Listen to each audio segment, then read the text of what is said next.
Hi guys, welcome back to my channel. My name is Tola and it's good to have you here. Thank you so much for tuning in. I've done this intro multiple times because there's so much noise in the background. So I'm really hoping that the mic doesn't pick up the noise, but it's good to have you here. Thank you so much for tuning in. So today's video is just going to be very different. Well, not different per se, because I'm not sure if I've done a story time on my page, but yeah, it's going to be a story time. I'm going to be talking about how and why I decided to JAPA.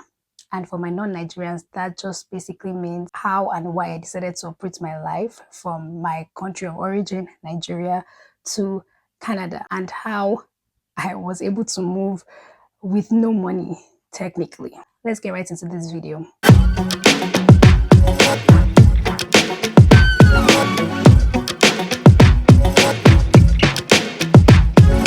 Just because of my tendencies to just ramble and yap, I have my book here to keep me in line and just to make sure that I do not miss anything and for everything to just make sense. And I'm realizing that I'm talking with my hands. Where are my hands moving? Before we get right into the story, I'm going to give like a backstory. I did my undergrad in the UK, University of Leicester, and my degree was in law. And by the time I graduated in 2017, that seems so far away. But by the time I graduated in 2017, before then, I already knew that I didn't like law and the chances of me practicing were very slim. But then I didn't know what to do as well. But yeah, by 2017, when I graduated, I was definitely sure at the time that I wasn't going to practice. But then I didn't also have a plan B. Like I didn't know what I wanted to do. And at that time, there were a lot of like family or personal issues going on that I just felt like it restricted my option and I had to come back to Nigeria. And I knew I wasn't going to practice, but in my head, I was just like, okay, let me just like go to law school and then get that over with. Let me be done with everything law once and for all. And maybe by the time I'm done with law, I might know what I want to do. And at least I don't have anything like holding me back. Maybe if I decide to like practice, for instance, I won't have to start saying that I want to go back to law school 5, 6, 7 years after leaving, after like the completion of my undergrad. I finished law school and I'm also more confused as ever because law school traumatized me. Law school in Nigeria, like for anyone that's watching this video that has done law school in Nigeria, they know what I'm talking about. Law school traumatized me basically. So by that time, I knew definitely that I did not want to practice. So that was the end of that story. After law school comes NYSC. So for my non-Nigerians, NYC is a 1-year compulsory service that we have to do to the government. And this is basically where they just assign you to a company that relates to whatever you studied in school, or maybe something different. At that time, I got like a company where I worked in the legal department. So it wasn't a law firm. It wasn't a law firm, so I was very happy. But it was like a legal department. And to be honest, just because it was a big company, it was like a conglomerate, they had external lawyers doing most of the work. I was just an administrative assistant in the legal department of the company. So we had to deal with the paperwork mostly. It wasn't that bad. It was actually quite chilled. And I really liked it because it just felt like I wasn't practicing, but at least I was practicing, kind of. That was when I started hearing about the craze of like people moving to Canada and people joining like the pool. I started hearing like phrases like express entry, permanent residency. People are actually like people would say that, oh, Canada is looking for people and people are applying. You just need to have like work experience. You should be at like your age should be right. Like I was just hearing different things and I didn't know much about it. So I was like, okay, well, I was basically earning 20,000 naira. My workplace at the time was at least an hour from me and I wasn't driving. So I would have to use public transport. And eventually I started following like the staff bus or I would have like someone drop me at work. But then imagine my frustration at that time. This is me I just recently completed law school that traumatized me. And I was even surprised that I passed. And then I start NYC where like my job place is like an hour and a half ish from my house. They're paying me like they are barely paying me anything. I don't even like the position. I'm trying to figure out what I want to do with my life. And then I hear that, oh, there's a way to actually leave Nigeria because this particular country is actually, they have a lot of pathways to, legally move into their country. And I started thinking about it. I went online and there's something called the CRS score calculator, which is basically where you put in like personal details of yourself, like whether you're married, your age, your qualifications, work experience, to give you like an estimated score, and it would let you know if your chances of entering the pool and being invited to apply for permanent residency is high. I would say my age was okay. At the time I was 22, I believe. However, at the time, I barely even had 1 year work experience. No work experience, no Canadian work experience, no Canadian educational qualifications. The only thing I had was just my undergrad and my age, basically. No proof of funds, because at the time, for one person, you had to have at least 13 to 14,000 in your account. And I knew that my dad wasn't going to support that idea because I just got to Nigeria and I hadn't even worked. Like, I had no work experience.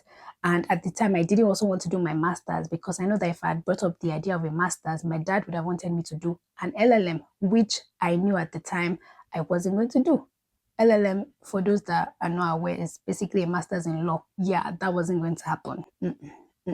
So I wanted to go through another route that did not have to do with education. So fast forward to 2021, I was working at a law firm, and I wasn't working there because I liked practicing law. I just had to work there because I needed salary, I needed the money, and it's better than just, sitting at home.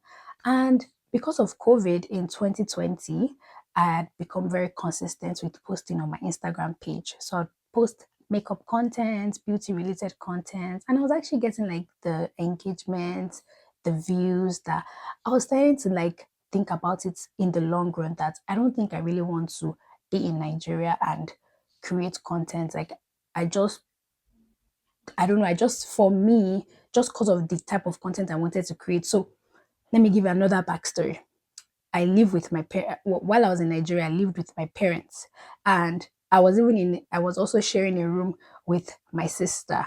So at the time, I really wanted to start YouTube, but I couldn't because I felt like the kind of content I wanted to create, I wouldn't have been able to create it because I'm not sure if my dad would have even wanted me to be vlogging around the house, number one. I'm not even sure if I would have the time because, when you're living with Nigerian parents, your time isn't your own.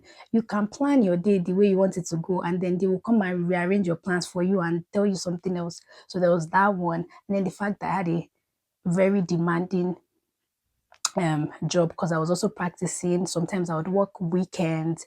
So it like wanting to even start a YouTube channel in Nigeria didn't even make sense to me because I knew that I wouldn't have been I wouldn't be consistent. The quality of videos that I would want to dish out, I won't be able to do it just because of my living situation. The idea of Canada started coming to me again. Like, I was just like, okay, I'm getting older, I'm not married, I don't have kids. Like, it's easy for me to actually uproot my life, to be honest. But then I also didn't have money. So at this time, I would say I had a little bit of work experience. I had my undergrad and my age, and I had found out that with my educational background, just because my undergrad was in law, if you convert your degree using IQAS, it actually gives you the same points as a master's. So it felt like, okay, even though I had an undergrad degree, it was going to give me the points of a master's. So that was fine. So I had that, I had the age, and I had a little bit of work experience, but I still did not have money. At the time, I knew that my dad wasn't going to agree. He wouldn't have given me his statement for proof of funds just because he wanted me to gain more work experience in Nigeria. And to be honest, I feel like he just really wanted me to practice law. And the fact that I was also confused with the fact that I did not even know what to do if I didn't want to practice law. Just like, because at least for some people, they can say, okay, maybe I don't want to practice law, or I don't want to be an engineer, or I don't want to go through the medical route. But then they have like what they want to do.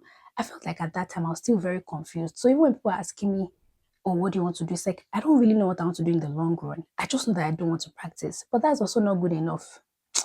You get? So yeah, so I had to leave that idea again. I was like, okay, let me just save. I would say the good thing that helped me in 2021 was that I was also saving. I was just saving, and I wasn't even saving because I was like, oh, I'm eventually going to leave Nigeria. At the time, I was just saving as per like for a rainy day, and just cause I started thinking that, okay, maybe I might not be able to go to Canada anytime soon. Let me at least save money that, like, maybe the moment my parents annoy me or if something happens, I can actually just take charge of my life and use that money to get a place. My job was paying, I think, 200,000 naira, which at that time it wasn't a lot, definitely, but it wasn't also very little because I could just set money aside for like my monthly expenses and also save money at the side. So that really helped. What now really started the JAPA process, I remember, was October of 2021, either September or October of 2021, around the Ember period. At the time, my friends at the law firm where I used to work were actually planning to do their masters. One was applying to schools in the US and the other was applying to schools in Canada. And you would think for someone that really wanted to go to Canada, I would be doing that. But it never, like, I felt like because I knew that I didn't have the money, I just left that idea. But the funny thing is, my friends that were also doing their application at the time didn't have the money. They were basically just moving on the Lulu vibes. Unlike me, my friends actually wanted to practice, but just not in Nigeria. They started their own process in like July or August or September, around that time. And they were finding it so difficult to get their transcript. So they both schooled in Nigeria. And I don't know, it was such a hassle to just get their official transcript from school. Because a lot of schools will ask that your school send your transcript directly to them instead of you like receiving the transcript and then sending it to them. Your school will have to do that. And I don't know, it was just baffling for me because I'm like, when it's not like you are lying that you went to that school, you actually did go to that school. So why is it so difficult for them to send your transcript? It's not to just pay and for that to happen. Like it's such a smooth process that it didn't make sense to me. And then I started thinking about it. So around that like September, October period was when I started thinking about it, that why don't I actually apply? Like all the documents that they are looking for, letter of recommendations from your professor, them like finding that difficult to do. I had like 5 to 6 professors that I could reach out to send letter of recommendations for me. And even like with my transcripts, it's just for me to go to the school's website and pay for them to send my transcript to the schools. Like all the things that they were finding very difficult to do, I'm just like, this would take me like less than a week to do, and like I'll be able to apply to schools. And I started thinking about it, that why don't I actually apply? Because if I bring up the excuse of money, the people that are even applying right in front of me do not even have the money. We're all earning the same thing. So let all of us join ourselves. Let me join them in this Delulu world and apply, and then let's see, and like let's take it from there. And I feel like that's when my mindset changed. I was just like, I'm just going to take it one step at a time. When I tell you that, even till I got to Canada at that time, like even when people would ask me, because the assumption was that, oh, my parents helped me or my dad helped me or paid my fees and did this. And when I told people that no, I did everything all by myself, they're just like, how? Because they all knew that I just had how much were they paying me? 200,000. But then I felt like I just changed my mindset and I just told myself, I'm just going to take it one step at a time, and I'm going to take it basically one bill at a time and then just see how it goes. I would also say it also helps if you have a job because it was because I had a job, I was able to at least set money aside every month. If I didn't have a job, I feel like it would have been more difficult, except you have somebody like willing to sponsor you throughout everything. But for me, I felt like the fact that I had a job really helped. Like it really, really helped. And luckily for me, my job will also give us like quarterly bonuses. And I don't even know if my brother would even remember this. Shout out to my siblings, by the way. But I don't know if he even remembers this. I remember just like coming to that conclusion that, oh, okay, I'm going to join my friends and I'm going to apply to schools. And then I think that week I just called my brother that, oh, I'm even thinking of applying to schools in Canada, that I have some schools in mind. I've just been looking at it, and the requirements are nothing like special. Like all what they're asking for, I can actually like give it to them. So I was just like having a conversation with him. And then he just says that, oh, I should just pick 3 schools and he'll pay for the application fees. Because with a lot of Canadian schools, with your application, you have to also pay like an application fee. He said he was going to pay for 3. I was like, okay. By the end of December, I'd applied to those 3 schools and I was just waiting. I'm not even sure if I told my sister at the time, but I remember telling her in January that I think something happened at home. You know how parents can be like, especially if you grow up in like an African home where your parents are like overprotective with like going out and stuff. And I think something happened, and me and my sister were just talking, and I told her that me I've applied to schools, or me I also living with people in Nigeria, or I've applied to schools, blah blah blah. And that's how my sister also just said, that I can't leave how. And now my sister is in Toronto as well. And she was like, I can't leave her with her heart. So she's going to apply to schools, and that was just it. And then by February, she tells me that she came across this agency on Instagram, and I don't even want to name them. I honestly do not want to name them because I know in one of my videos, in one of my earlier videos, I actually talked about how people should use them at their own risk. I'll just say that yeah, it's free, you don't have to pay. But then when it comes to like the school choices, and when it comes to the fact that they don't even communicate well, like they are not the best, to be honest. But they helped my sister anyways. She reached out to them in February, and I believe by March she had gotten a a school offer. And me that had applied to three schools at the time, I hadn't heard back from those schools. And by the end of March, I had heard back from those three schools and all rejection offers, I mean rejection letters. I didn't get into any of the schools basically. So it was like me starting from square one. And this is me that I applied before my sister. When my sister had gotten her offer, she had started she started working towards applying for her study permits and everything. That was like in April of 2022. At that time, I think I was now working with the agency that helped her, but they were very, when I say that these people were very useless, up to the point I actually got the school that I wanted, I had like a mini breakdown. And at some point, I was even in tears because I just felt like they were picking schools that I would say on a normal level, I wouldn't even want to apply to them. But because I was not willing to leave Nigeria at the time, I was like, okay, apply to colleges, apply to this, apply to that. And then imagine the schools that you don't even want to apply to. And then these schools are now demanding for like an arm and a leg, and even stressing me at some point. I think I just broke down. And then when I did, I think I ended up speaking to one of the owners or founders or managers of the agency. And then we had a discussion. And eventually I got a school in June, in May or June. By that time, that's like from when I now said, let me join the Dilulu land of applying to schools. And up until when I got the admission, that was like almost 7 months. I feel like it's crazy when I tell people that I did not know my school fees was in USD until when I was ready to pay the deposit. You know, when you get your admission, you have to pay a deposit to secure it. And I'm seeing 2,500 USD. The agency, at the end of the day, they helped me in getting a school. A part of me still owes a bit of this journey to them because I might not be here. I don't say I might not be here because it's not like they're God, but they sure helped in securing a school for me. I'll leave it at that. But then that's when I realized that, I have to pay a deposit before I can even apply for study permits. That's when I now said, let me even tell my dad about it because again, my deposit is in USD. I don't have that money. I don't have that money lying down. Like where am I supposed to get that from? Where? That's when I now told my dad.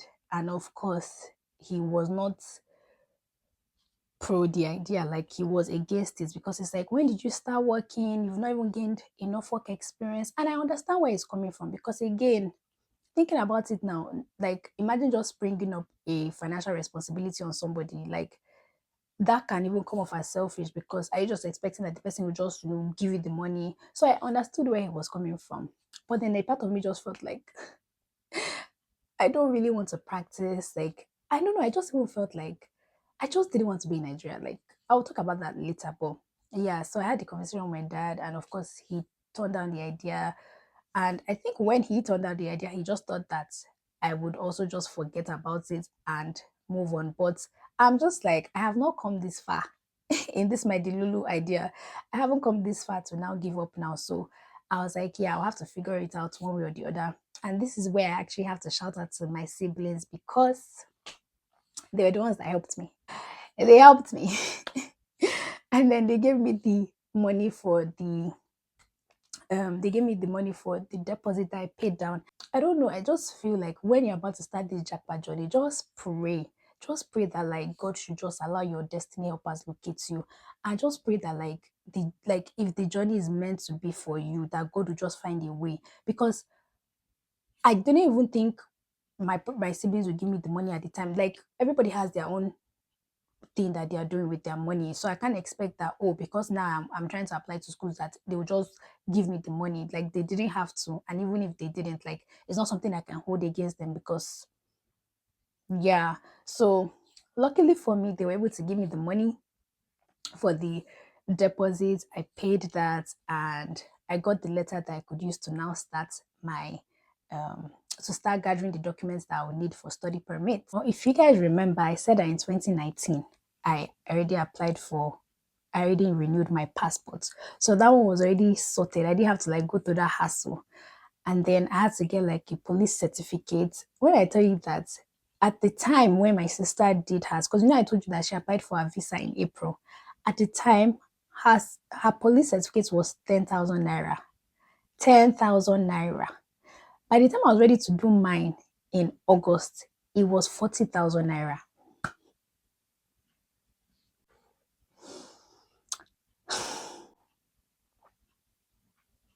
Yeah, 40,000 naira. I had to do that. And then it only lasts for 6 months. So at that point, you're even praying that you get your visa before that certificate expires, because that would mean you have to do another one and then attach it to your application.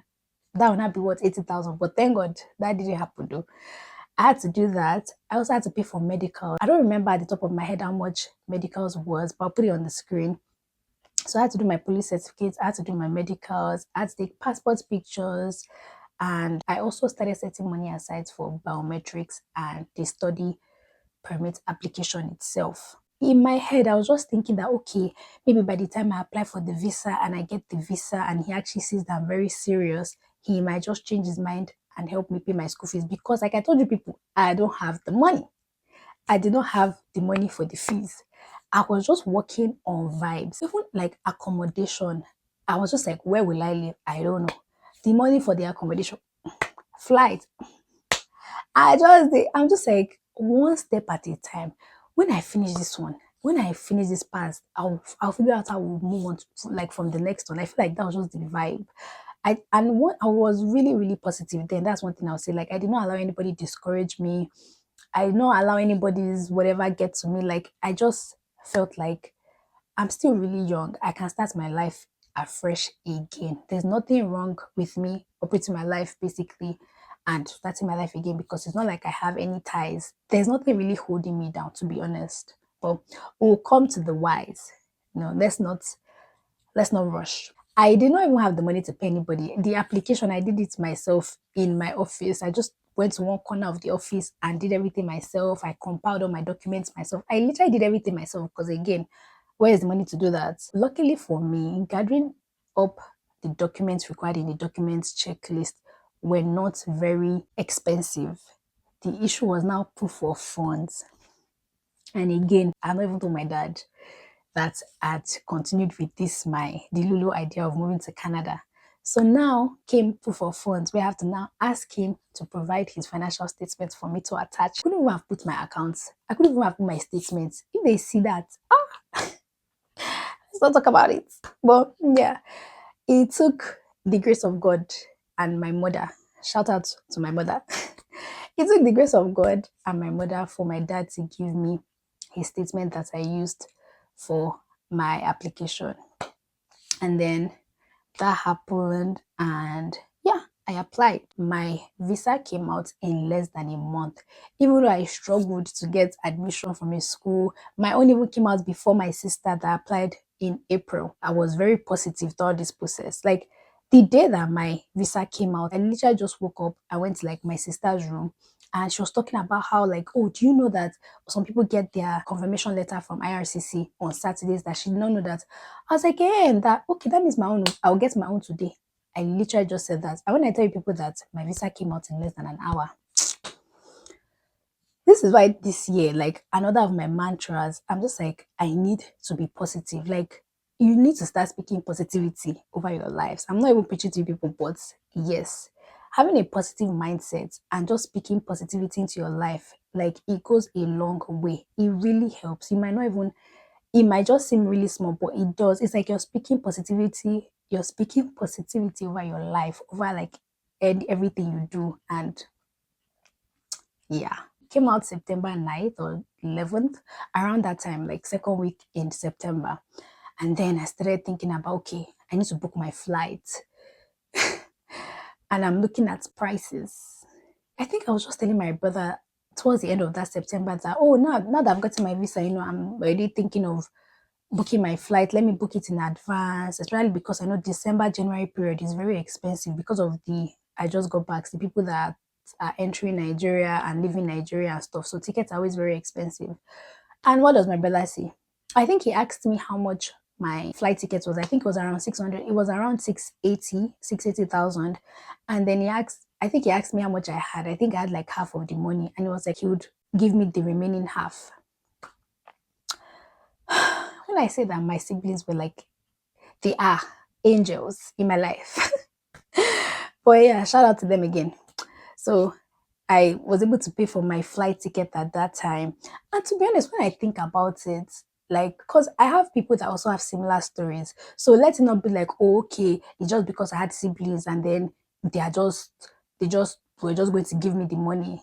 When I started this, it's not like they sent me on errand or they promised me that they will pay or they will do anything. It was just me. I don't know, maybe they could just see how serious I was in like wanting to leave Nigeria and they just decided to help me. I don't know, but yeah, like I'll just say that maybe they could just tell that I was also setting money aside because it wasn't like, oh, I was just like, as much as I was moving on vibes, I was also moving on vibes with like common sense, like setting a little bit of money because I'm like, okay, even if I might not have enough money now, let me have at least a little bit of money to like go with when I'm leaving the country so I'm not stranded. And I also have a little bit of money for Airbnb when I get here and flight and little things like that. So yeah, like he was able to help me with my flight and then I had to start thinking about accommodation.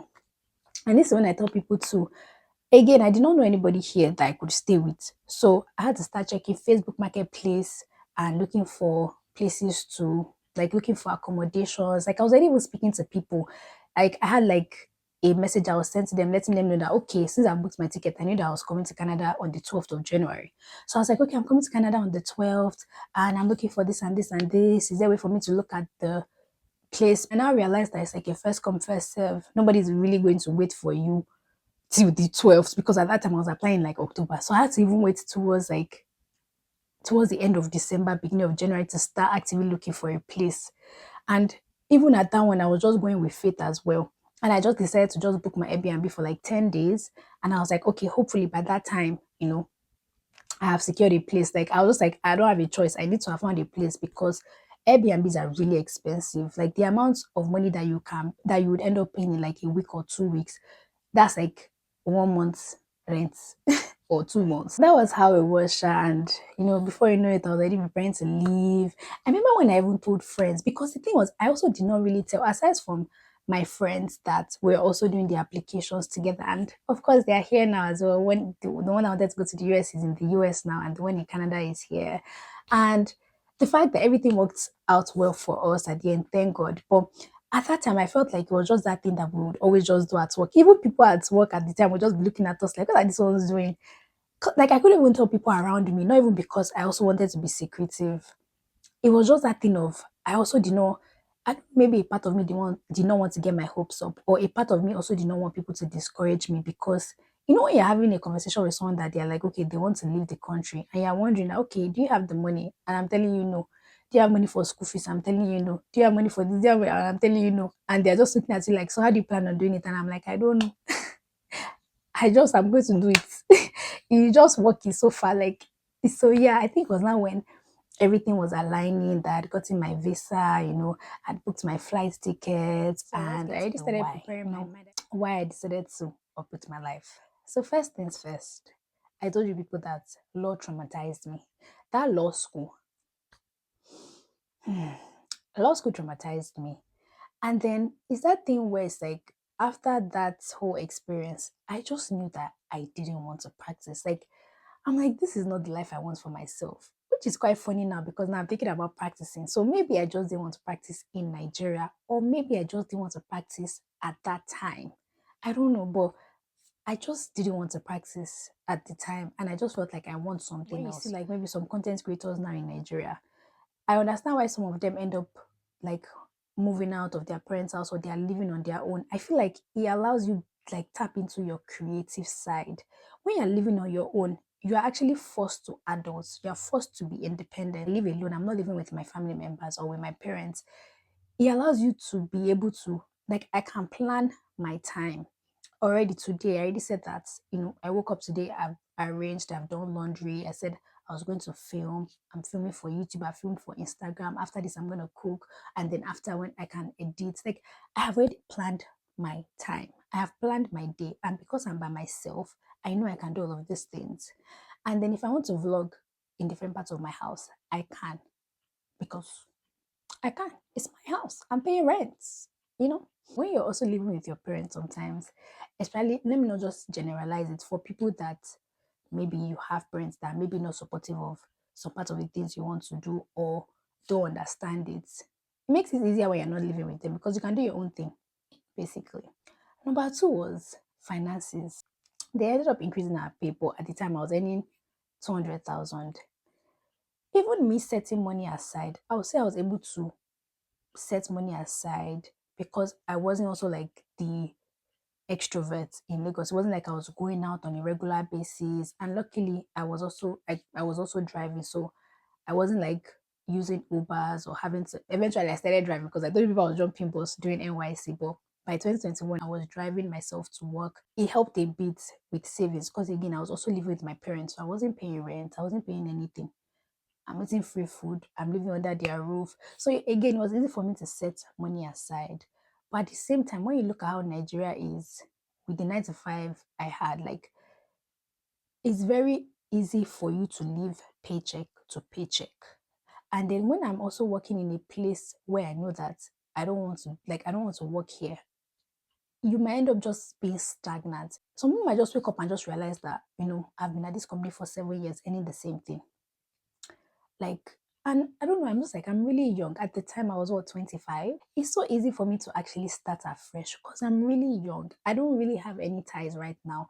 I don't have any husband. I don't have kids. Like, I'm not trying to convince anybody to go with me. I can literally just decide to make that decision myself. And it's like, what better time to make that decision than now that I am still young? As a young woman, you should at least live independently on your own before you get married. That's what I think. That's what I think. I don't think it's everybody's cup of tea. You don't have to. It doesn't mean that, oh, if you do that, something, whatever. But I just feel like for me, I wanted that independence. I like my own space. I like living alone. Like, have when I'm at home, I'm mostly in my room. I like the peace and quiet that just comes with, living by yourself. I would also say that I was unhappy because imagine I'm 25. I don't know what I want to do with my life. I did not like my job. I did not like the fact that I was practicing. I wasn't even earning enough to even say that, okay, let that even cover the fact that I'm practicing. Like, I just felt like my life was I was just existing. I wasn't living. I wasn't even excited. My life became very routine based, go to work, come back, come home, go to work, come back, come home.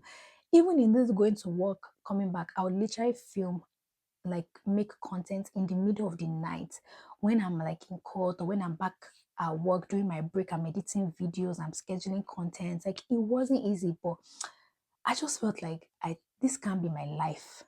This honestly can't be my life because I'm like, no. Even moving to Canada, despite the fact that it wasn't easy, I was happy. I was happy. Like not once since I stepped into this country, not once have I ever regretted that I actually moved here. Even when things have been really difficult, not once, because I'm just like, this is where I'm supposed to be. And I like the fact that yeah, things are gradually working out for my good, working out in my favor. I don't know how long this story time is going to be, and I really, really hope that I didn't ramble too much, but I just felt like I had to, talk about the story time and probably encourage somebody out there. Like, if you know that this is something you want to do, you are trying to, it doesn't have to even be Canada, it could be the UK, it could be Australia, it could be another country. Maybe you're thinking of moving, not because there's the craze of everybody jackman. Because the thing is, if you jackman, you don't have a plan here. You just go back to Nigeria. Don't listen to what others say. It's your life at the end of the day. Like, do what you think is best for you, and don't let like anything limit you. Take it one step at a time. Be positive and just pray that you also speak to the right people that might just assist you. Because when I tell you that when you speak to people here, you realize it's not everybody that just had the money lying down. They might just have just spoken to the right people at the right time, and somebody just decided to help them just because they probably saw how serious or dedicated you were in also wanting to, change your life or change your story or whatever. But I'm not even here to preach to anybody. We've come to the end of the story time. Only God knows how long this video is going to be. I hope you really enjoyed it. And yeah, I hope this video also encourages somebody out there to just be audacious. Just do it. It's your life. What's the worst that can happen? You fail and then, so what?